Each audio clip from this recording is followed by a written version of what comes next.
శాంతి భద్రతలు క్షీణించాయి, ఏపీని బీహార్గా తయారు చేస్తున్నారు అనే విధంగా కూడా జగన్మోహన్ రెడ్డి లెటర్ రాయటం మీద మీరే చెప్తారు.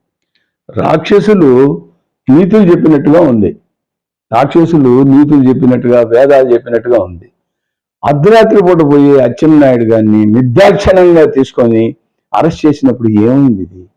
అదే మోస్త్రి మా నాయకుడైన చంద్రబాబు నాయుడు గారిని నువ్వు నిర్దాక్షిణ్యంగా ఆ కార్వాన్లో ఉంటే రాత్రికి రాత్రి అక్కడి నుంచి లేపుకొని వచ్చారు. దారి పొడుగున జనాలు ఉధృతంగా వస్తే తస్మాత్ జాగ్రత్త, ఎవరన్నా వచ్చారంటే బెదిరించి వాళ్ళందరినీ తీసుకుపోయి మీరు అరెస్ట్ చేసి జైల్లో ఉంచినప్పుడు ఏమైంది? మాకు కోతవేటు దూరంలో ఉన్నటువంటి ఆర్యవేశులు ఒక మీడియాకు సంబంధించిన నాగేశ్వరరావు గారిని కావిల్లో అరెస్ట్ చేసినప్పుడు ఏమైంది? అదే మోసరి సుబ్బారావు గారు నిర్దాక్షిణ్యంగా దొంగ కేసులు పెట్టి ఒంగోలులో ఆయన పెట్టినప్పుడు ఏమైంది? ఇవన్నీ ఏంటంటే ముందు జాగ్రత్త చర్యగా వాళ్ళ మీద ఎవరన్నా దాడి చేస్తారో అని ముందు జాగ్రత్తగా ఒక నాటకం అన్నమాట. ఈ నాటకాలన్నీ పనికిరావండి. ఎప్పుడో చెప్పాడు నారా లోకేష్ బాబు, రెడ్ బుక్ అని ఉంది. కానీ మీలాగా చేయరు, మీలాగా నిర్దాక్షిణ్యంగా నిరుపయోగులైన వాళ్ళ మీద కేసులు పెట్టడం, బనాయించడం అవన్నీ చేయరు. ప్రజలు ఏంటంటే ఒక నాయకుడిని కోరుకుంటే ఆ నాయకుడి పక్షాన నిలబడాలని కోరుకుంటారు. కానీ గతంలో మీరు చేసిన దాని వల్లనే ఈరోజు మాకు ఇంత మెజారిటీ వచ్చింది. ఇప్పుడు మేము కూడా ఇదే విధంగా చేస్తే మళ్ళీ రిపీట్ అవుద్ది. కాబట్టి ఎవరైతే తప్పులు చేశారో వాళ్ళకి మాత్రమే చట్టం తన పని తాను చేసుకుంటూ పోతుంది. అంతేగాని మీరు లేనిపోని అన్ని అభూత కల్పనలు అన్ని సృష్టించి పార్టీకి మేలు చేసుకుంటారు. మీ మేలు చేసుకోవాలని మా మీద రుద్దడం భావ్యం కాదు. ఇది కరెక్ట్ కానే కాదు. ప్రజలందరూ గమనిస్తున్నారు, ప్రజలందరూ ఏమి చెవిలో పూలు పెట్టుకోలేదు.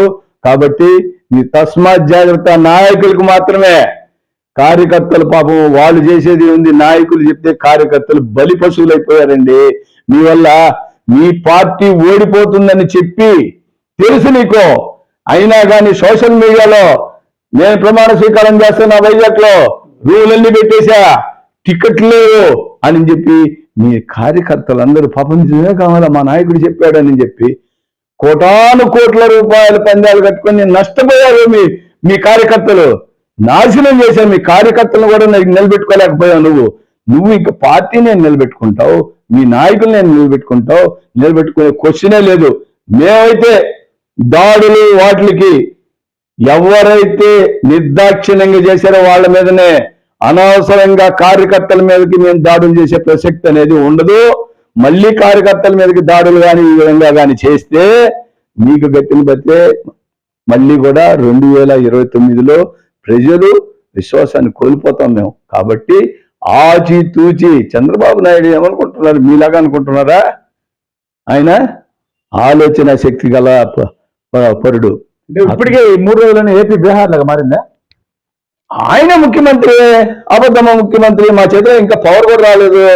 రేపు 12వ తారీఖు ప్రమాణ స్వీకారం తర్వాత కానీ వస్తే బాగుంటుంది. కానీ ఇది ముందుగానే చెప్పేయండి. మీదే దొంగ అన్నట్టుగా ఉంది. ఇది ఇంకా అంతకు తప్ప నుంచి ఇంకేమిలే. ఎవరైనా చేస్తారా? మీరే అబద్ధమ ముఖ్యమంత్రి. మీరు డీజీపీకి చెప్పి చేపించుకోవచ్చుగా. సిఎస్ మీ చేతిలోనే ఉన్నాడు, డీజీపీ మీ చేతిలోనే ఉన్నారు, ఎస్పీలు అంతా మీ చేతిలోనే ఉన్నారు. ఏంటండి ఇది దారుణంగా ఉంది. మీరు యాక్షన్ తీసుకుంటారుగా అండి. డ్రామాలు చేస్తున్నారు ఆయన, డ్రామాలు. ప్రజల దగ్గర ఇంకా విశ్వాసం పొందాలని అమాయకమైనటువంటి వేషాలు వేస్తున్నాడు. ప్రజలు ఎవరు నమ్మరండి. అయిపోయింది నీ కథ. Chapter end. నీ చాప్టర్ ఎండ్ అండి, ఇంకా లేదు. There is no YCP in Andhra Pradesh. ఇంకెక్కడికన్నా పోయి ఎత్తుకోవాలా. ఇంకా ఆ స్వామి ఏదో చెప్పారు ఒక ఐలాండ్ లాగా, అక్కడికి పోయి నువ్వు వైసీపీ పార్టీ అని అక్కడ పెట్టుకోవాల్సిందే. There is no YCP, no more YCP. ఇప్పుడు చూసి అందరూ సంపాదిస్తారండి. ప్రతి ఒక్కళ్ళు నారాయణ గారికి డబ్బు సంపాదించింది కదా, దానం చేసే గుణం ఉండాలండి. మనిషికి దానం చేసే గుణం ఉండాలి. పబ్లిక్లో అందరి దగ్గర చూశారు, వాళ్ళ బిడ్డలు కానీ, వాళ్ళ భార్య కానీ, వాళ్ళ అల్లుడు కానీ, వాళ్ళందరూ పబ్లిక్లో తిరిగారు. నిన్న నారాయణ గారి గెలుపు కోసం అహర్నిశలు, ఎండనక వాననక అంతా ప్రతి వార్డులో తిరిగారు. అక్కడ వాళ్ళ కష్ట నష్టాలన్నీ తెలుసుకున్నారు. తెలుసుకున్నప్పుడు ఒరే మనం ఇప్పుడు కానీ ఎలక్షన్ ముందు కానీ వేస్తే ఎలక్షన్ స్టంట్ అంటారు, అందుకని చెప్పలే ఎవరికి.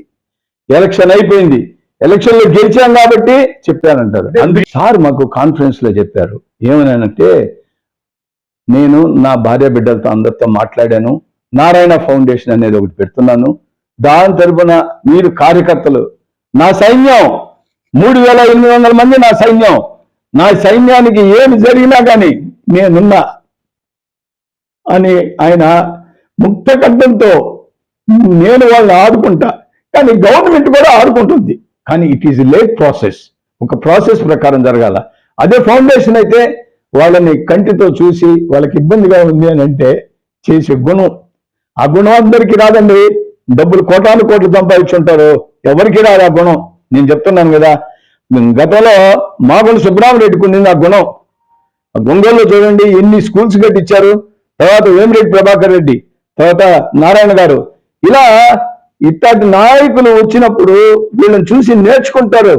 తర్వాత వచ్చే జనరేషన్ కూడా మనం డబ్బులు సంపాదిస్తాం, మనం పోయేటప్పుడు మనం కట్టుకొని పోయేది లేదు, నలుగురికి ఉపయోగపడాలా అనే ఉద్దేశంతోనే నారాయణ గారు ఇది పెట్టారు. కానీ మెప్పుల కోసం పెట్టలేదు, ఎలక్షన్ అప్పుడు చెప్పలేదు, కౌంటింగ్ జరగక ముందు ఎలక్షన్ అయిపోయిన తర్వాత మధ్యలో డిక్లేర్ చేశారు. ఇది ఆయన గొప్పతనం అండి, అది ఆయన మంచితనం. వాళ్ళు అపారమైన హృదయం కలిగి ఉండాలి దానికి. వాళ్ళ ఫ్యామిలీ మెంబర్స్ కూడా ఎంత మంచి మనసు అండి. కల్పనలు చెప్పేటప్పుడు నిజ నిర్ధారణ తేల్చుకోవాలా. నారాయణ గారు ఎందుకు పిండుకుంటారు, ఎందుకు చేస్తారు చెప్పండి. అట్లా పిండుకునేవాడైతే, జనాల దగ్గర అట్లా డబ్బులు వసూలు చేసేవాడైతే 1,00,000 మంది స్టాఫ్ అండి, ఇవాళ 1,00,000 మంది స్టాఫ్ అంటే దాన్ని బట్టి చూడండి, ఇంచుమించుగా 6 లక్షల మంది స్టూడెంట్స్, 21 స్టేట్లలో దాదాపు 1000కి పైన బ్రాంచీలు ఎట్టొస్తాయండి, ఎట్టొస్తాయి చెప్పండి. మీరు ఒక అంగడి పెట్టారు, రే వాడు వాళ్ళ అంగడికి బాబా అక్కడ పింజేస్తారు రాడు డబ్బులు అని అంటే ఎవడు ఎక్కడండి అంగడికి. అదేమో సరి వ్యాపారం కాదు, ఆయన ప్రజలకు సేవ చేయాలని ఉద్దేశంతో పెట్టినటువంటిది. ఒక చిన్న విత్తనం నాటాడు, ఆ విత్తనము అట్టట మర్రి వృక్షంలాగా పెద్దదైపోయింది, అక్కడి నుంచి నలుదిక్కులా వ్యాపించింది. ఇప్పుడు ఎంతమందికి జీవనోపాధి కల్పిస్తున్నారు చెప్పండి. వాళ్ళు నారాయణ కాలేజెస్ తరపున ఒక 50,000 మందికి జీవనోపాధి కల్పిస్తే అందులో పార్ట్ టైం జాబులు ఇంకో 50,000 మందికి, సెక్యూరిటీ వాళ్ళైతేనేమి అందరికీ. మీరు అన్నారు అట్లా అని అట్టగాని ఉంటే నారాయణ గారు ఫస్ట్ లో హాస్పిటల్ పెట్టినప్పుడు ఈ హాస్పిటల్ ఎవరికి తెలియదే, మనం ఇట్లా చేస్తున్నామే, కార్పొరేటర్ హాస్పిటల్ లాగా వైద్యం చేస్తున్నామని ప్రతి ఊరికి బస్సు పంపించేవాడు, బస్సులో తీసుకొచ్చేవాళ్ళు. ఇప్పుడు కూడా చూడండి, మీరు కావాలంటే హాస్పిటల్ వరకు ఆటోలో పోతే బయట ఒక వ్యాన్ ఉంటుంది ఎలక్ట్రికల్ది, దాంట్లో ఎక్కి పేషెంట్లు లోపలికి పోయే పరిస్థితి. అట్లా మోసపూరితం అయితే ఇప్పుడు ఎందుకు చేయాలండి ఇవన్నీ?